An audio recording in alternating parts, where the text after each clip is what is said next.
depuis 1993, AGOS est multisectoriel et de développement. Pourquoi multisectoriel et qu'avons-nous fait en résumé sur ces divers secteurs?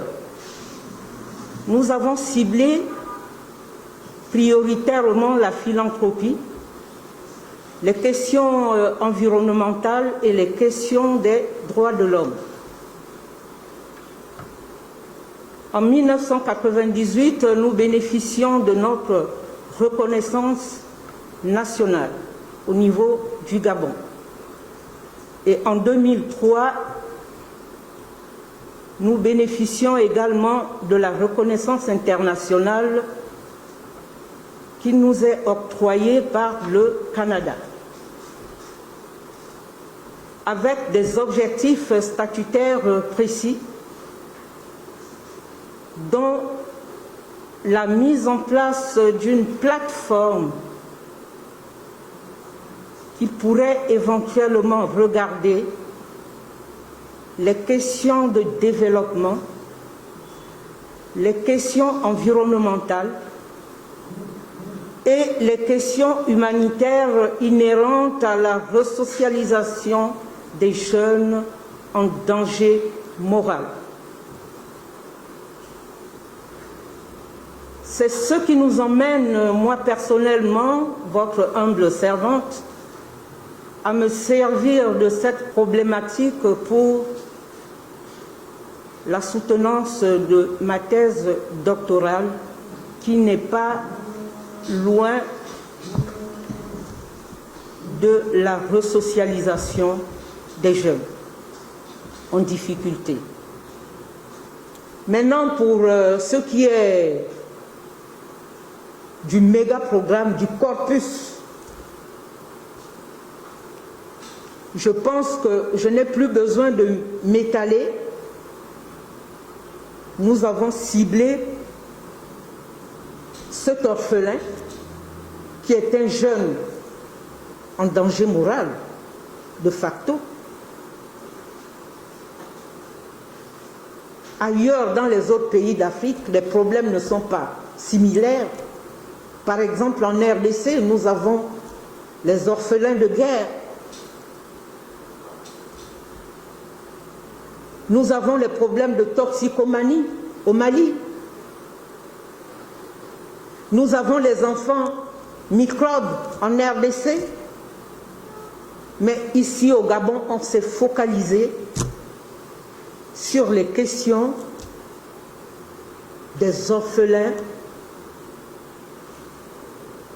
de sida, sur ces orphelins issus des milieux carcéraux, et relativement aux missions objectifs à court, moyen et long terme, qu'aujourd'hui, le phénomène de l'insécurité dans notre pays et au niveau de l'Afrique, l'insécurité exercée par des jeunes désorientés, désaffiliés, est un souci majeur. Le méga programme ici est un projet qui cible deux franges de la jeunesse, deux catégories, à savoir les jeunes orphelins du sida et les jeunes issus des milieux carcéraux. C'est d'ailleurs en ce sens que le partenariat avec une ONG telle que SOS Prisonniers trouve ici tout son sens. Donc il s'agit d'apporter à cette frange de la jeunesse ou à ces franges de la jeunesse un soutien pluriel qui porte sur 4 principaux volets. Donc le premier volet, c'est l'encadrement psychologique et social. Nous sommes là en face d'une cible assez particulière qui parfois est sujet aux victimes de stigmatisation. Nous avons recueilli par exemple des témoignages de jeunes ex-détenus qui sont victimes de harcèlement dans leur quartier. Donc nous avons jugé utile qu'en premier point, il faut apporter un encadrement psychologique à cette jeunesse-là. Ça, c'est le premier volet de ce programme, qui, faut-il le préciser, porte sur 4 ans, parce que nous allons de 2021 à 2025. Deuxièmement, nous avons l'éducation et la formation professionnelle. Parmi ces jeunes, nous avons beaucoup d'entre eux qui souffrent, ou du moins qui sont frappés par le phénomène décrochage scolaire. Nous avons parmi nos candidats des jeunes orphelins du sida qui, après, ou du moins suite au décès de leurs parents, n'ont pas eu d'autre choix que de sortir du circuit scolaire. Donc ce programme a pour but de rescolariser ces jeunes-là. C'est vrai, aujourd'hui nous sommes dans le cadre du lancement officiel, mais il y a des actions qui ont déjà été menées dans ce sens, notamment lors de la rentrée scolaire. Nous évoluons dans un contexte où l'emploi, en termes d'offres, manque de plus en plus. Donc dans les formations que nous proposons aux jeunes,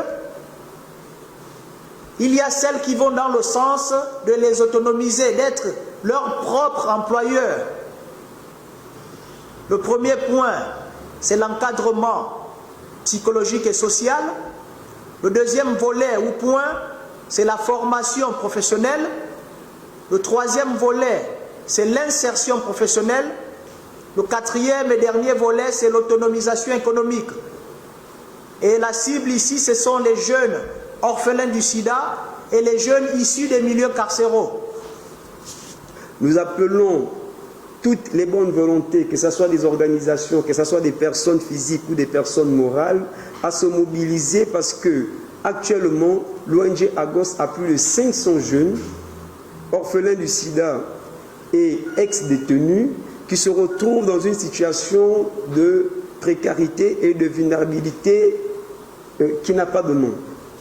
Alors les apéros VIP, parce que le contexte pandémique actuel ne nous permet pas de réunir plusieurs personnes au même endroit et au même moment, nous allons organiser plusieurs apéros VIP. Ça va débuter de la période du 3 décembre au 18 décembre 2021. Donc les 3 premiers week-ends du mois de décembre, notamment les 3, les 4 décembre, le 10, le 11 décembre, le 17 et le 18 décembre, nous allons organiser en tout 6 apéros VIP pour le premier lancement des activités de méga programme de resocialisation.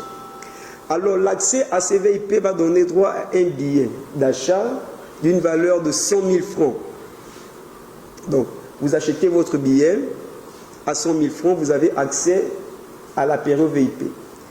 Il faut comprendre ici que l'achat du billet fait déjà partie de l'accompagnement dans le programme de resocialisation. Lorsque vous achetez votre billet, c'est déjà une façon pour vous de contribuer à la réalisation du méga programme de resocialisation. Bien que le principe des apéros VIP, c'est de présenter aux différents partenaires, aux différents bailleurs, le projet que nous avons, celui de resocialiser ces jeunes en danger moral. Donc, toutes les personnes qui sont invitées à assister à ces apéros viennent dans le but de venir contribuer à aider l'ONG Agos et ses partenaires ici à trouver des formations pour ces jeunes, parce que nous avons plusieurs jeunes, comme le coordonnateur l'a dit tout à l'heure, qui veulent bénéficier des formations professionnelles. Et vous savez que les formations professionnelles, c'est payant dans les universités et dans les centres de formation. Plusieurs jeunes qui veulent repartir au lycée, à l'école primaire, ils ont besoin de fournitures, ils ont besoin de tenues, ils ont besoin des frais d'écolage. Nous avons des jeunes qui veulent intégrer le milieu professionnel. Et pour cela, nous avons besoin d'être accompagnés non seulement des acteurs politiques, des religieux, des hommes et des femmes d'affaires, de toutes les bonnes volontés de façon générale. Que vous soyez membre du gouvernement, membre de la société civile, que vous soyez des missions diplomatiques, que vous soyez des entrepreneurs, l'ONG Agos a besoin des partenaires, a besoin des bailleurs pour nous accompagner dans ce méga programme. Donc ce principe d'apéro VIP, ici, s'étend à toutes les bonnes volontés.